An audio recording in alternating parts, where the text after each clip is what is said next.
necessarily love those enemies so much. I heard he loved his enemies, and I said, wait a minute, is that the same Charlie that I know? I'm not sure, but I didn't want to get into it.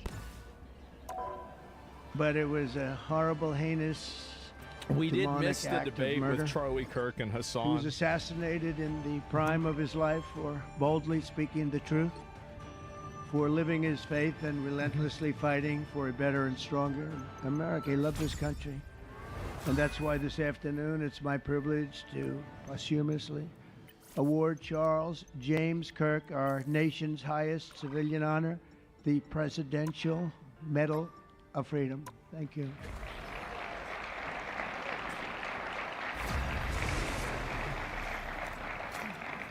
As you know, only hours ago, I returned from a very historic trip to secure peace in the Middle East. I heard about People said that. that couldn't be done. Charlie felt it could be done. Charlie felt it could be done. To find the magic in this world. But it does. Well, Thank you. Thank you. yeah. Thank you very much. But I raced back halfway around the globe. I was going to call Erica and say, Erica, could you maybe move it to Friday? And I didn't have the courage to call. But you know why I didn't call? Because I heard today was Charlie's birthday. And I said, that was a definite. And I said, we're going to have to forget about some of those very big, very rich countries that expected me to be there. And I can tell you, based on the length of that flight, I wouldn't want to go back tomorrow. Jeez. But I would not have missed this moment for anything in the world. Nothing. And it's a very important time for our country, and our country is doing so well. It's never done better. We are a country with almost now $18 trillion of investment coming in. Nobody's ever seen anything like that. Previous administration had less than $1 trillion for 4 years. We have more than 18, it would be much more than 20 by the time we have more than $20 trillion. There's never been a country in the world that had anything like that. What's happened to our country is incredible in a short period of time. Charlie was a big person for, sir, could we close up those borders, please? Oh, yeah, I remember that. Really, That was a big problem. Charlie, I haven't gotten there yet. But, it came out last 4 months. Literally nobody was allowed into our country. And, That's right. The only people that were allowed in were people that came in legally. The borders are absolutely stone cold closed. And they reported 0, 0, 0, and 0. So that's pretty good. But he was a big believer. He wanted people in the country more than I did, frankly. He wanted them to come in legally. And he got his wish. October 14th is Charlie's birthday, and he That's today. should have been turning 32 years old. When I first met him, he was like 22, and I said, boy, he's awfully young, but I thought he was older than that. He looks a little bit older than his age. That's okay. That's not good when you're old, but when you're young, that's great. He had the best of all things, but he was special. But instead, Charlie is attaining a far more important Because the hairline, yeah. entering his name forever into the eternal roster This guy. of dude. true American heroes. This guy. He's a true American hero, an amazing person, way beyond his years. And I'm honored to be joined by a woman who has endured unspeakable hardship with unbelievable strength, and that's Charlie's widow, Erica. And I just want to thank you, Erica. He loved you so much. I was with him. Thank you, darling. Thank you. Man. I was with him before I met Erica. And he told me he was going to get married. He said, you won't believe how beautiful she is. I said, yeah, then now that I meet her, he's right. But then he also said, and you know what? She's like the smartest person I know. See, they do go together on occasion. Not often. Not often. But on occasion they go together. But he was in love with you. He was deeply in love with you. It's great. Erica, your love and courage have been an inspiration to all of us. And We will always be here for you, and we're always going to be here for your gorgeous, content beautiful president. children. And we'll never forget what your family has sacrificed for our country. Man loved our country. When things were going badly for our country, Man. he was so, as you know, angry. He It's a would get wild thing angry to say. because he It's like, said yeah. it doesn't have to be Usually that women way. are either hot or smart. We're also pleased to Usually be not joined both. by an incredible group In a of world Charlie's consumed by darkness, friends, very I powerful will friends, gladly be the actually. light. And some not so powerful, and they're actually better people. Okay, I know them all. They're the less powerful ones. I have to tell you that, all of you Sure, power that's the thing. guys down here. 30 The seconds best before ones you in the attack. group are the ones Get that are ready. less successful, but that happens too. No, they're all great, and they're here. And let's start with Erica's father. Where is Erica's father? Flattery will get Where are you? One of a kind Where are you, president. Dad? Oh, look at him. Wow. I want to get a hat like that, too. I like that. Let me guess. How are you? Nice to see you again. should have stopped. It's, Thanks as is well it a hat of to him? The battle Vice starts in President 5, J.D. Vance, who's 4, been fantastic. 3, J.D., thank you very 2, much. 1. All you need to do is capture the Great. mission Doing a area. great job. Got it? Did a great job on Sunday. 2028 hat? Yeah. George Slobodanopoulos, he did it. Put him away pretty Slobodanopoulos? good. Second lady, who's a phenomenal woman, Oh, Usha Vance. Thank you very much, Usha. Thank you very much. That's a good one. Great woman. President of Argentina. He wanted to be here. That's Argentina's a serious country. And he's become a superstar, and he's doing amazing Frank Rock things. president. It's he's a MAGA person, but it's make Argentina great again. That's what he does, right? Oh, wow. And I want you to stand, please, Javier. Javier Millet. Doing a great job. Thank you very much. Many members of my cabinet are here. Just about all of them are here. I won't That's a lot announce of every them. single one of them, but I'll announce a few of the Uh-huh. people that have really turned this country around and helped me. Incredible people. Speaker of the House, Mike Johnson. Where is Mike? Mike, Well, I heard what a about that job guy. you're doing, Mike. What a job. What a job. What a job. Trying to say, look, just let the country open. Everything will be fine. Grandpa doing We're his dealing thing. with some radical left lunatics. And I just wish Charlie was here to fight us. I think the fight would have been over already. He would have had a march on the Capitol by people whose average age is about 21. Because there's nobody that had that relationship with young people. Right, Mike? So thank you, Mike, for being here. House Majority Leader Steve Scalise. They're gonna run Thank you very much. A brave guy and a friend. Oh, God. House Majority Whip, another terrific man, Tom Emmer. Yeah. Thank you, Tom. Senate Majority Whip, John Barrasso. John, thank you very much. You have all these senators. I'm going to get in trouble. I'm not going to read all their names. I'll be reading all day. We'll be talking about Charlie in about 45 minutes from now. We can't do that. So all of the senators, Yeah. there's so many of you, thank you very much. I do want to thank Senator Thune for doing a terrific job. He's really been leading properly. Do you agree, Mike? The team, the two of these guys have been fantastic. So to Senator Thune, I want to thank you very much. Incredible job. I watched him this morning, and he was out there pounding them this morning on television, too. Oh. And John Barrasso, thank you for the work you've done. Congratulations on your success. But I want to thank you all and all of the Congress people that are here. And I see we have our Attorney General here, so and you are doing a fantastic job. Thank you very much, Pam. But Thank are you? But is she though? Like, Thank you very much. but is she like? We have everybody. Wow. I mean, but really Okay, though. I'm not going to do any more. You'll be here too long. But I just want to thank you. You have given him such support, but he always gave you such support. That's why you're here. And very unusual. What is the Charles cameraman at James Parkinson's? Kirk was Holy a shit. visionary and Calm one of the down. greatest figures of his generation. He was truly an amazing figure. And growing leaps and bounds, he knew that the fight to preserve our heritage is waged not only on the battlefield and in the halls of power, which we have tremendous power here, including the head of a place called war. We call it now war. We had defense. We had our Secretary of Defense. Now we have a Secretary of War. And so somehow I think it's more emblematic, and hopefully we'll never have to use war, but the fact that we're ready is very good. Peace through strength is very important, but also in the hearts of our nation's youth. That's where Charlie rode strongest. At age 18, that insight inspired Charlie to found the organization that ultimately touched the lives of millions and millions of people, and so many young people that nobody's ever seen anything like it, frankly. Turning Point USA. Amazing. And it's actually bigger now. It's become bigger in the last few weeks than Charlie ever thought.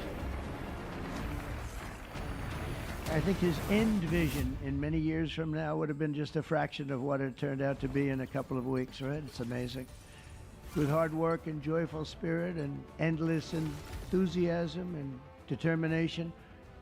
And he did have great enthusiasm. You know, I always say you need enthusiasm to be successful. He had great enthusiasm. Charlie grew Turning Point into the largest conservative youth organization in the entire country.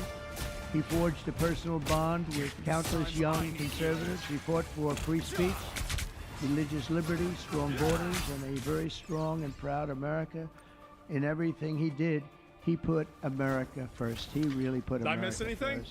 And ultimately, Charlie became more than a leader of an important organization. He became the leader of historic movements all over the country. There were movements, individual movements, one movement. Heroes could make all the difference. But it was historic. Everything he did was historic. And a true evangelist for the cause of freedom and the word of Almighty God. God was very important to Charlie.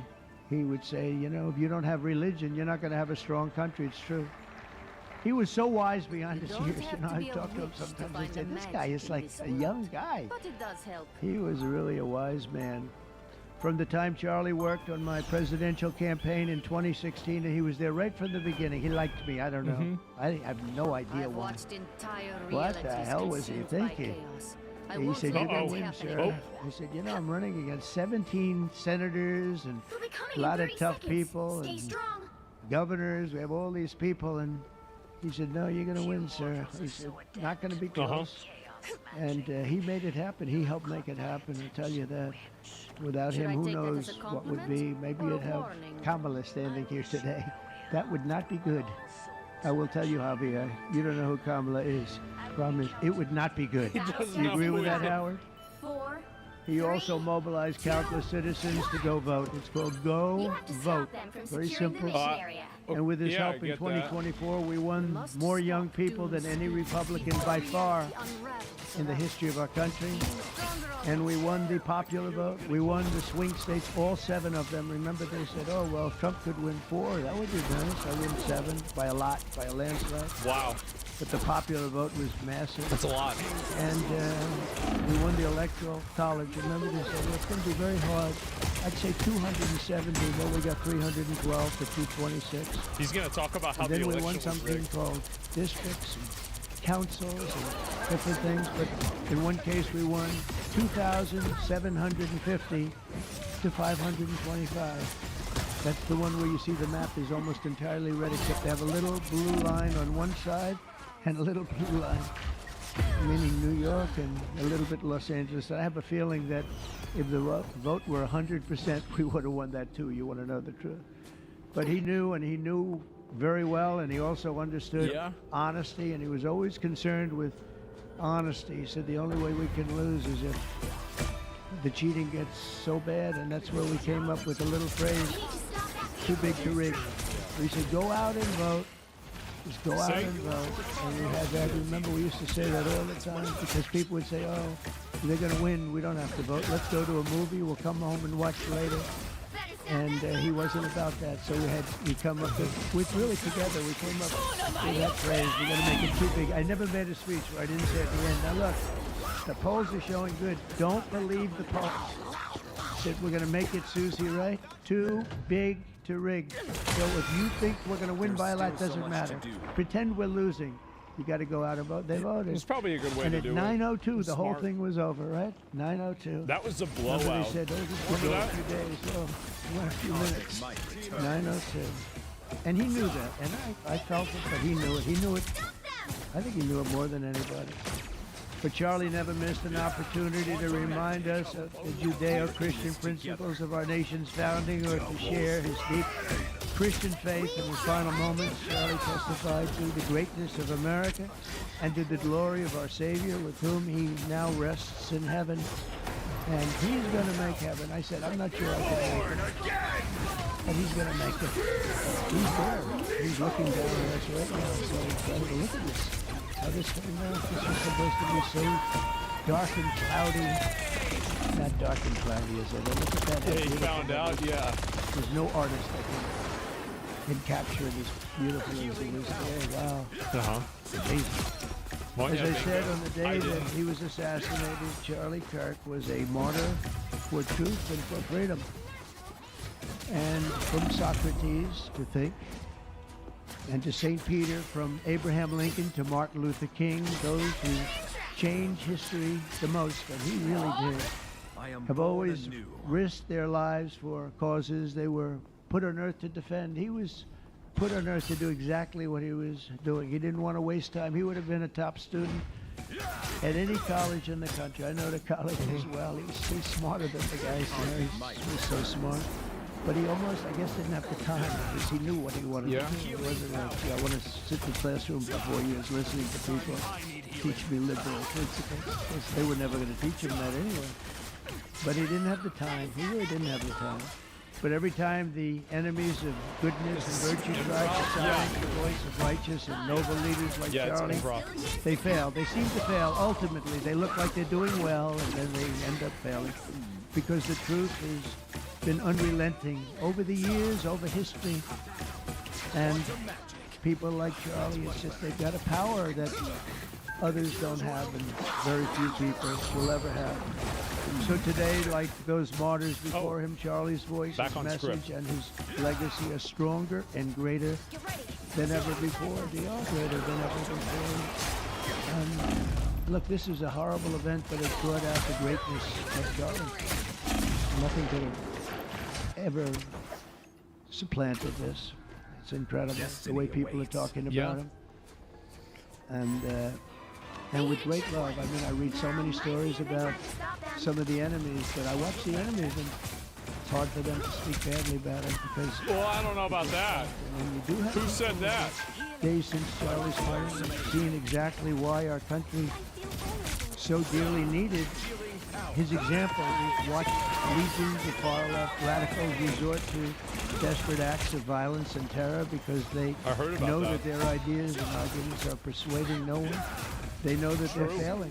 They have the devil ideology, and they're failing, and they know it.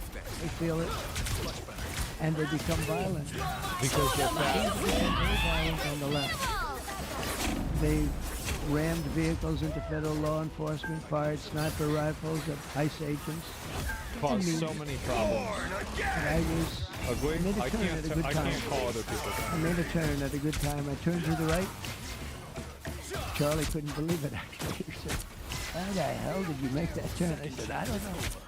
But fired rifles, threatened the lives of Supreme Court justices, our great justices. Isn't it crazy that somebody tried to kill Trump? We just issued We just forget about that, huh? $60 million to protect the Supreme Court justices. Very important. We can't let anything happen in places of worship. We're protecting our people.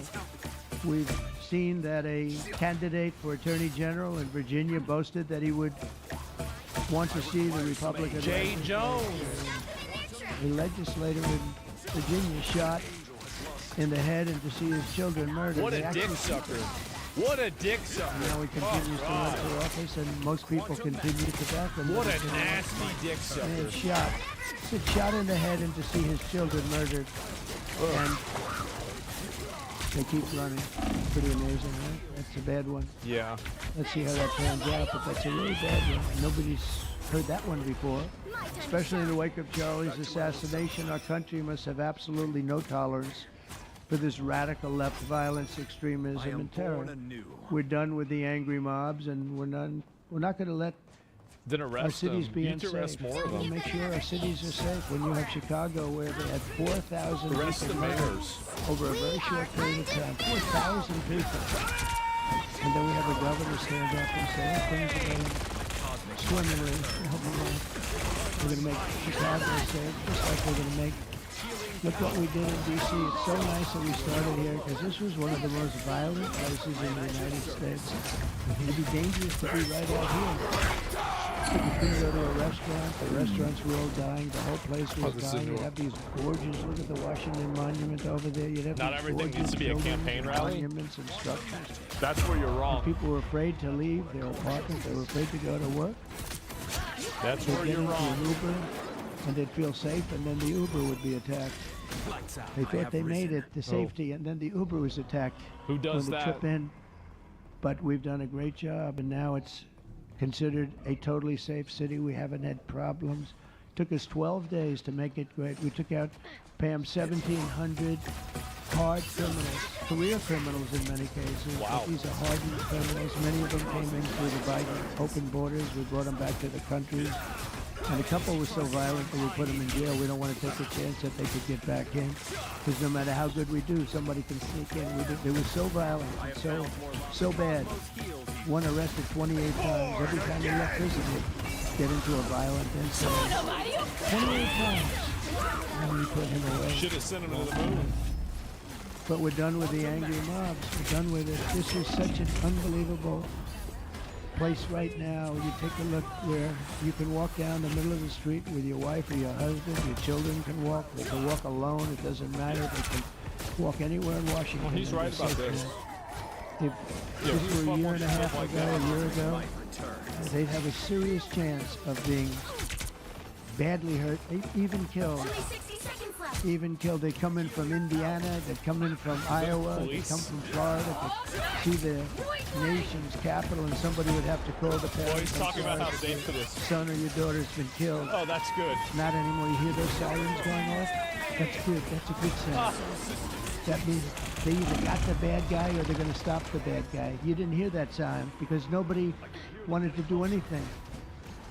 Nobody. Listen to the beauty of that. And that's the real deal sirens. They're not politically correct sirens. You hear What? 3 miles away. That's great. What the fuck is he talking about? They're stopping crime. That's what they're doing. So we're done with the voices of fools, the fools, and death threats, and we're going to make our cities safe. And I thought it was Charlie's, one of his biggest Oh, he dreams was flipped that it? he couldn't believe it. It's what he does, man. Chicago's going to be a great city again.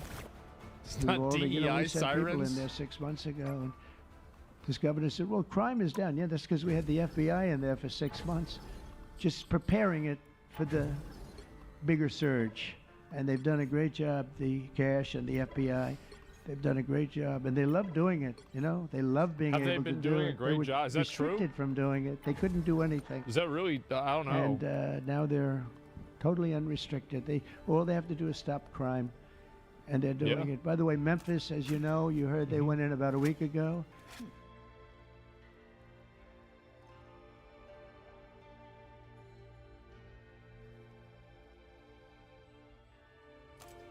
Person who actually got the Nobel Prize called me and said, I'm accepting this in honor of you because you really deserved it. He created a relationship with the Israeli prime minister that no other president has in decades. I have an idea.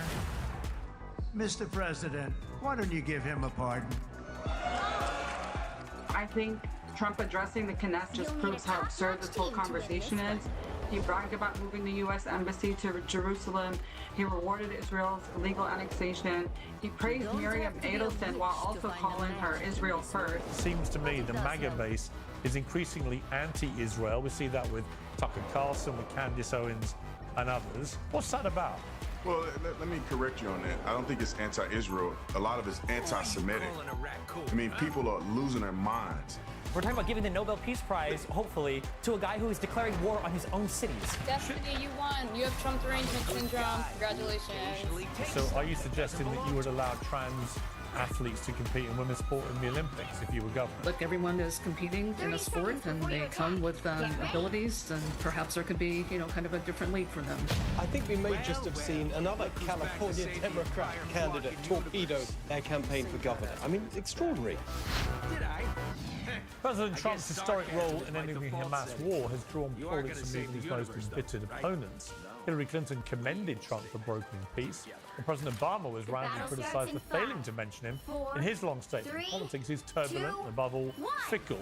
The history won't really have much to say about the daily squabbles we spend so much energy debating. It will, however, vividly remember the remarkable scenes of the past few days in Israel and what may prove, and it's a big may, to be the biggest deal of Trump's life. So is it time for Trump's harshest critics to recognise even their least favourite president, if not human being, is capable of doing some good things? Is mutually lauding Netanyahu a good look, including among the MAGA base? And does Trump deserve the Nobel Peace Prize? Moving to the debate on this is from the Office Tatum podcast, Office Tatum, TV personality Emily Austin, host of the Tara Palmieri show, Tara Palmieri, and Nadine Kizwani, the activist in the Within Our Lifetime protest group. And here in the studio, making his debut in my studio here in London, is the streamer Destiny. Destiny, welcome to you. And welcome to all my guests joining remotely. Well, Destiny, let me start with you, given you're here. I was watching it from early this morning, and it's very hard not to get caught up in the euphoria of the hostages being released, the families, their joy on the Palestinian side, an end to the bombing, certainly for now, return thousands of prisoners from Israeli jails and so on. It was a day of great celebration. Did you feel celebratory today? I mean, it's always good when war ends. It's good when conflict ends. It's good when hostages are brought home. I think regardless of how that came about, I think it's always good to celebrate. What's the downside for you? Well, I mean, it depends on what part we're talking about. I think that, if you're looking for some kind of comprehensive peace between Israel and Palestine, this deal doesn't even come close to it. Remember, this is the second time the president just told us there will be peace in the Middle East. The first time was the Abraham Accords, and clearly that didn't work. So, Trump is really good at putting together these plans that are not plans at all. They're just like backbones of plans. But when you say it didn't work, the Abraham Accords, I mean, it stood with the countries that signed up to the Abraham Accords. They have had a good working relationship with Israel. As a consequence of that, Saudi Arabia has indicated it would like to join them, but can't when this war was raging, understandably. They're looking to expand the Abraham Accords. The amount of unity from Arab countries and Muslim countries like Turkey to this peace plan has been pretty unanimous in the region. So I'm not quite sure if this plan is unworkable, what would have been a better plan?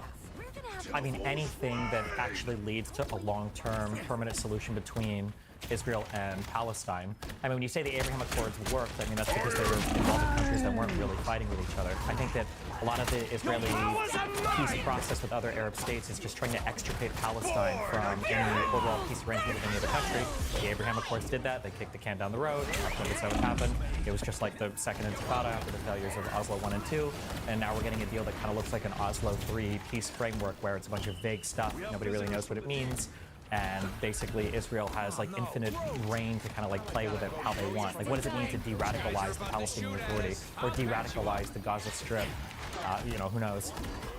Emily Austin, I felt a lot of joy seeing the hostages after 2 years of utter, unrelenting hell finally being released. 20 of them back to their families, and the scenes with the reunion with their families, incredibly moving. I defy anyone with a heart to not be moved by it. And I also found the scenes of jubilation amongst the Palestinians and seeing families returning, albeit back to their bombarded homes, with at least the hope now of being able to rebuild their lives, hopefully. All of that I found very euphoric. I have to say, I did blanch, not at Donald Trump being celebrated in the Knesset, but by the kind of mass adulation for Netanyahu. Because I don't think he showered himself in any glory this year. Explain why you think I'm wrong. Well, honestly, I always say my fight as an American Jew is to make sure that Israel and Jews are safe and there's not all this false information going around in America. But needless to say, Israel is very torn between supporting Netanyahu or not. There's a joke that Israelis support Trump more than they support their own prime minister, which right now definitely feels that way in Israel. I will add, I don't think Netanyahu gets any credit when he does something right at all. I think whether it's something as precise as a beeper attack, he'll never get the pat on the back for doing things the right way. When it's his involvement in signing the agreement and it's Hamas who wasn't signing it, Bibi will always take the hits for that. Now, whether you like him or not, I just feel like you need to give credit where it's due. But I think, to be honest, I thought, Emily, he did get a lot of credit for the Hezbollah phaser attack. That was widely I seen. would like to have thought so, but I would just say, just to finish that point, I would say that he was widely credited with having launched a very precise, very carefully planned, expertly executed dismantling of Hezbollah using pages that did not lead to mass civilian casualties. Similarly, I thought the attack on Iran, which many people thought would be catastrophic and launch World War III and so on, actually turned out to be a short-lived war, which was very precise again in its targeting, and again did not involve mass civilian casualties. The problem comes with the way he is prosecuting war in Gaza, which has been to do none of those things, to be not remotely surgical, but to be, in many people's eyes, utterly indiscriminate, leveling 80% of Gaza to the point of total destruction, killing 67, 70,000 people, including many tens of thousands of civilians, including over 20,000 kids. It seems to be a completely different way of waging war against your enemy to the way that he has rightly, in my opinion, got due credit for the way he dealt with Iran and Hezbollah. Yeah, I'm a numbers girl. I like to think not emotionally but with facts. And I recently found something really interesting, and I'd love to hear your opinion on it.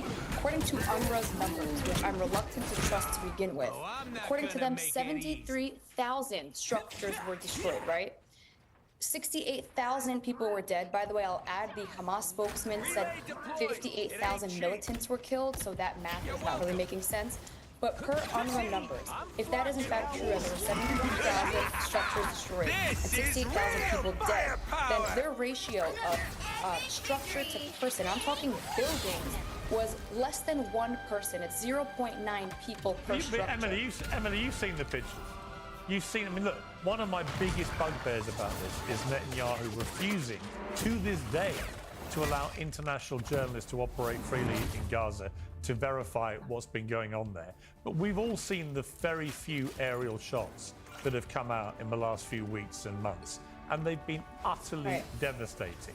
You know, this idea of there's just a few structures or one for one and so on, it's for the birds. They have leveled 3/4 of Gaza. Pierce, I can't deny the facts. I saw the videos of Gaza. Anyone who's denying that it's inhabitable is lying to you. However, I will add that when Hamas has done a phenomenal job since 2005, embedding themselves into civilian infrastructure, into schools, into nurseries, into hospitals. Al-Shifa Hospital was a Hamas HQ, for God's sake.